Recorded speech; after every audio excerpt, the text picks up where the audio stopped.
Bettina Ortiz Wyme was not accustomed to waiting. A former Miss Venezuela and Miss Universe runner-up, of course, the exceedingly bronzed strawberry blonde was these days the wife of Miami auto parts tycoon Herman Ortiz Wyme, and at every restaurant she chose to grace with her presence, she was always greeted with reverence and whisked to the exact table she desired. Today she wanted the corner table on the terrace at Sip Sip, her favorite lunch spot on Harbor Island. She wanted to sit on one of the comfy orange canvas director's chairs and stare out at the gently lapping turquoise waters while eating her kale Caesar salad, but there was a large, noisy group taking up the entire terrace and they didn't seem in much hurry to leave. Bettina fumed as she glared at the tourists happily savoring their lunch in the sun. Look how tacky they were, the women overly tanned, wrinkled, and saggy, none of them properly lifted or botoxed. She felt like walking up to their table and handing out her dermatologist's business cards.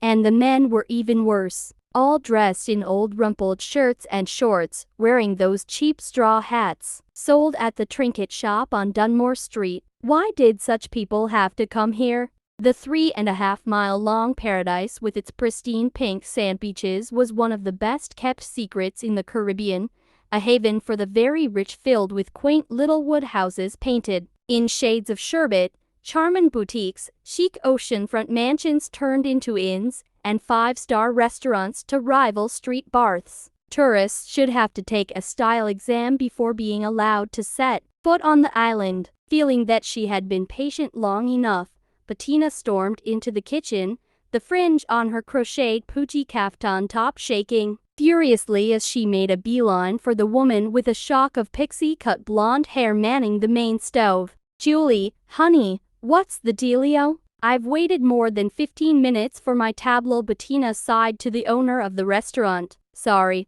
Bettina, it's been one of those days. The party of 12 on the terrace showed up first just before you did," Julie replied as she handed off a bowl of spicy conch chili to waiting server. "But the terrace is your prime spot. Why on earth did you let those tourists take up all that space?"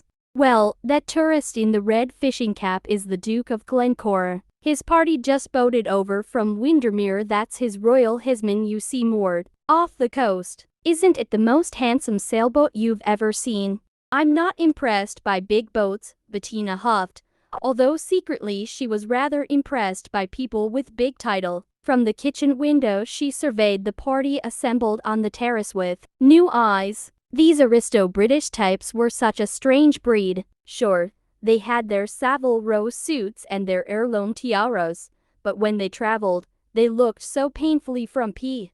It was only then that Bettina noticed three tan, well-built men in fitted white t-shirts and black Kevlar pants sitting at the adjacent table. The guys weren't eating but sat watchfully, sipping glass of seltzer water. "I assume that's the Duke's security detail? They couldn't be more obvious. Don't they know that we're all billionaires here on Bryland, and this isn't how we roll?" Bettina tutted. "Actually, those bodyguards belong to the Duke's special guest. They did a whole sweep of the restaurant before the party arrived. They even searched my walk-in freezer. See that Chinese fellow seated at the end of the table?" Bettina squinted through her Dior Extase sunglasses at the portly, balding, 70-something Asian man dressed in a nondescript white short-sleeved golf shirt and gray trousers. "Oh, I didn't even notice him. Am I supposed to know who he is?" "That's Alfred Shang," Julie said in a hushed tone.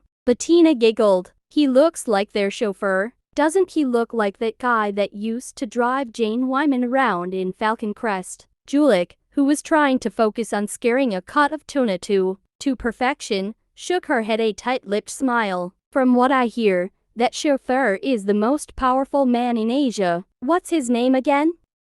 Rich People Problems by Kwan.